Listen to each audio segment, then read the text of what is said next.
नमस्कार दोस्तों हरियाणा में बीजेपी के ही एक विधायक और विधानसभा के डिप्टी स्पीकर बोल रहे हैं कि ऊपर से लेकर नीचे तक बुरा हाल है।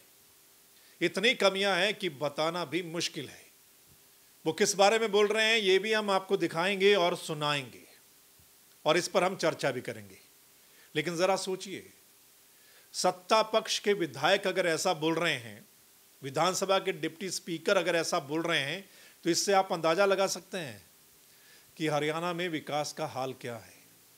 चलिए बात करते हैं। बीजेपी के ये विधायक कौन है? ये विधायक हैं जींद से डॉक्टर कृष्ण मिड्ढा, जो कि विधानसभा के डिप्टी स्पीकर भी हैं। इनको एक कमेटी का चेयरमैन बनाया गया है।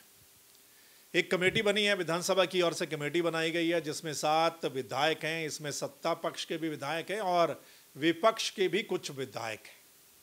यह कमेटी पहुंची आदमपुर में। आदमपुर से कई सारी शिकायतें मिल रही थी, दरअसल जन स्वास्थ्य विभाग के बारे में। जन स्वास्थ्य विभाग, जिसको पब्लिक हेल्थ बोलते हैं, पीने का पानी या सीवर वाला सिस्टम, ये जन स्वास्थ्य विभाग के अंडर आता है। इसको लेकर कई सारी शिकायतें मिल रही थी, मीडिया भी उठा रहा था और वहां के मौजूदा विधायक भी ये मुद्दा उठा रहे थे, जिसको लेकर एक कमेटी बनाई गई। और इस कमेटी के चेयरमैन हैं डॉक्टर कृष्ण मिड्ढा। ये कमेटी वहां पहुंची और जब वहां का हाल देखा तो उसके बाद डॉक्टर कृष्ण मिड्ढा ने जो बोला, मोटी मोटी बातें आपको दिखाएंगे, सुनाएंगे, फिर इस पर हम चर्चा करते हैं। सुनिए जरा। हम लोग जिन जिन स्थानों पर पहुंचे, उन स्थानों पर डिपार्टमेंट की इतनी कमी है जिनको बताना भी मुश्किल है। और वहीं पर मैं आपको बताना चाहूँगा कि ऊपर से लेकर नीचे तक डिपार्टमेंट ने हमें कहीं भी कोऑपरेट नहीं किया। हम जहाँ मशीन मंगा रहे थे सैंपलिंग के लिए, वहाँ मशीन नहीं आई खड्डा खुदवाने के लिए।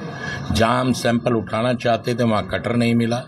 मतलब हर प्रकार से ऊपर से लेकर नीचे तक जो विभाग के अधिकारी है, उन्होंने पूरी की पूरी कमेटी को गुमराह करने का प्रयास किया है। इसके लिए हम लिखित रूप में ऊपर अपनी कार्रवाई को देने का काम करेंगे। 125 करोड़ रुपया आदमपुर को दिया है, लेकिन नजर नहीं आ रहा। यही हम लिख के देंगे कि अफसरान ने ऊपर से लेकर नीचे तक किसी ने कोऑपरेट नहीं किया। हम जब सैंपल उठाने की पोजीशन में ही नहीं है तो हम उसकी रिपोर्ट क्या देंगे? रिपोर्ट तो तब देंगे कि सैंपल उठाया जाए, और जहां हम लोगों ने वो मशीन मंगवाई तो मशीन नहीं पहुंची। मैं आपको सब सरल बात बता दी, ऊपर से लेके नीचे तक बुरा हाल है। तो सुना आपने डॉक्टर कृष्ण मिड्ढा क्या बोल रहे हैं, ऊपर से लेकर नीचे तक बुरा हाल। इस कमेटी को जो वहां के अधिकारी थे जन स्वास्थ्य विभाग के, वो कोऑपरेट नहीं कर रहे थे। वो एक तरीके से गुमराह कर रहे थे। जो मशीनें ये मंगवाना चाह रहे थे सैंपल लेने के लिए या जांच करने के लिए, वो इनको मशीनें तक मुहैया नहीं करवाई गई। इस कमेटी ने अपना काम बीच में छोड़ दिया और डॉक्टर कृष्ण मिड्ढा ने कहा कि ये रिपोर्ट हम खुलकर सरकार को देंगे। इन्होंने वहां पर जन स्वास्थ्य विभाग के एसडीओ, एक्सियन और जेई को भी सस्पेंड करने की सिफारिश की है। लेकिन आपने सुना, सत्ता पक्ष के विधायक हैं, मौजूदा सरकार में, यानी ये विधानसभा के डिप्टी स्पीकर हैं, ये जब ऐसा बोल रहे हैं तो इससे आप अंदाजा लगा सकते हैं कि विकास का हाल क्या है। यानी वहां पर पीने के पानी का हाल क्या है। इन्होंने कहा कि वहां पर कई जगह तो पीने का पानी नहीं मिल रहा पिछले कई महीनों से ही। कई जगह मिक्स पानी लोगों को मिलता है। वहां पर सीवर का बहुत बुरा हाल है, तालाब बने हुए हैं। तो इससे आप अंदाजा लगा सकते हैं कि दोस्तों क्या कुछ चल रहा है। यह अकेले आदमपुर की तस्वीर नहीं है, तकरीबन तमाम शहरों का यही हाल है। छोटे शहर, बड़े शहर, हरियाणा के तमाम शहरों की यही हालत है। चाहे पीने का पानी, चाहे पानी की निकासी, थोड़ी सी बरसात आ जाए तो तालाब बन जाते हैं। सड़कों का क्या हाल है वो अलग मैटर है। ये सिर्फ एक महकमे की हालत आपको दिखाई और सुनाई जा रही है। इसके अलावा जो बाकी महकमे हैं उनका भी हाल जब आप देखेंगे तो आपको पता चल जाएगा। ये है हरियाणा की तस्वीर दोस्तों। और हरियाणा में तकरीबन 11 साल हो चुके हैं बीजेपी की सरकार को। और इन्होंने क्या बोला कि तकरीबन 125 करोड़ रुपया आदमपुर में भेजा गया था, आदमपुर के इन कामों के लिए। लेकिन लगा क्या? वो पैसा कहाँ गया, किसकी जेब में गया? ये जांच तो होनी चाहिए कि पैसा अगर इतना भेजा गया तो वो गया कहाँ पर, वो नजर क्यों नहीं आ रहा है। उसके बाद भी अगर ये आदमपुर की हालत है तो पैसा किसकी जेब में गया है, इसकी जांच होनी चाहिए और ये लोगों के सामने आना चाहिए।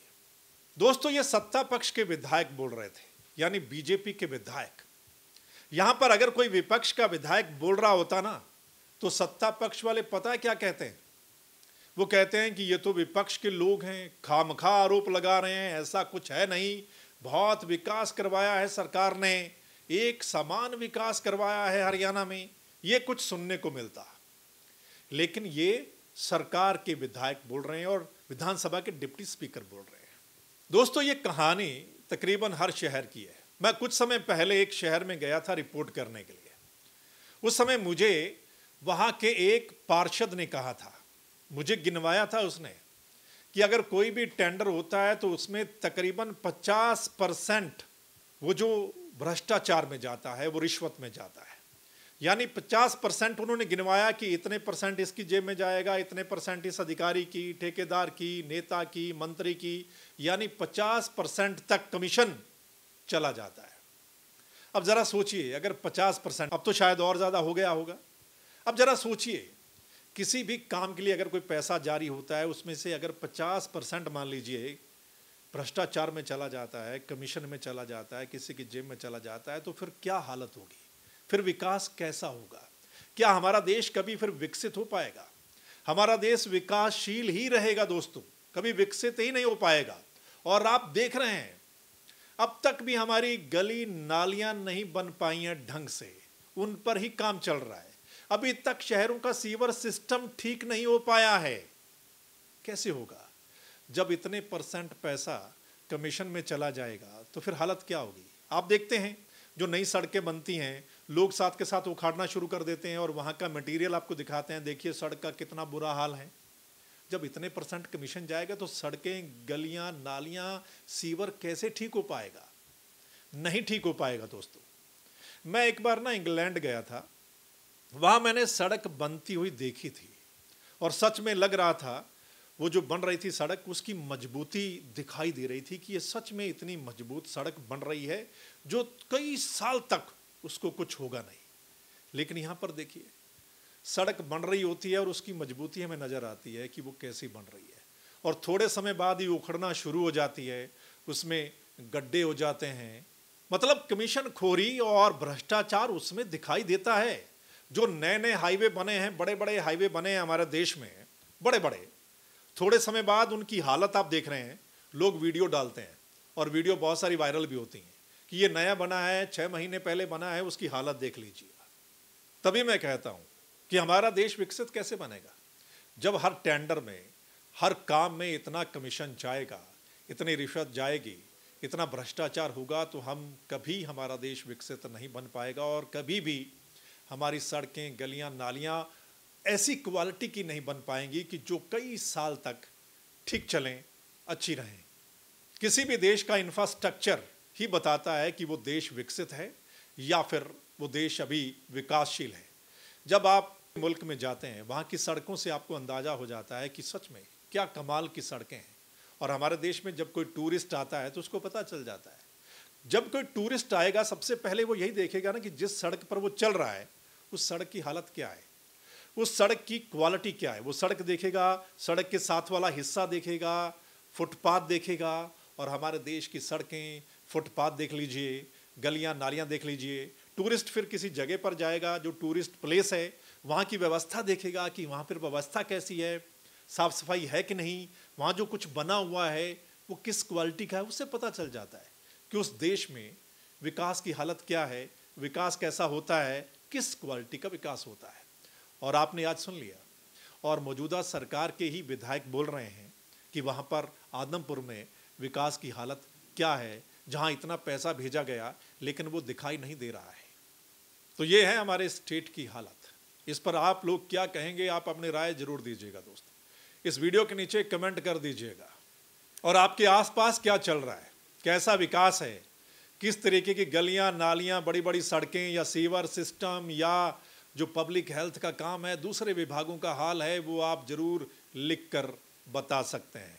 और इस वीडियो को शेयर कर दीजिए ताकि तमाम लोगों तक पहुँचे, हर उस बंदे तक पहुँचे, सरकार में बैठे लोगों तक भी पहुँचे, और उनको भी दिखाई दे कि भाई दावे करना, वादे करना वो एक अलग बात है, लेकिन धरातल पर क्या कुछ चल रहा है जरा वो भी आप देख लीजिएगा। मैं तो यही कहता हूं, इस तरीके की कमेटी हर छोटे शहर, हर बड़े शहर में जाए, हर गांव में जाए और वहां पर पता लगाए कि सच में चल क्या रहा है। चलिए फिर मिलते हैं दोस्तों किसी और बड़े मुद्दे मसले के साथ, तब तक के लिए राम राम।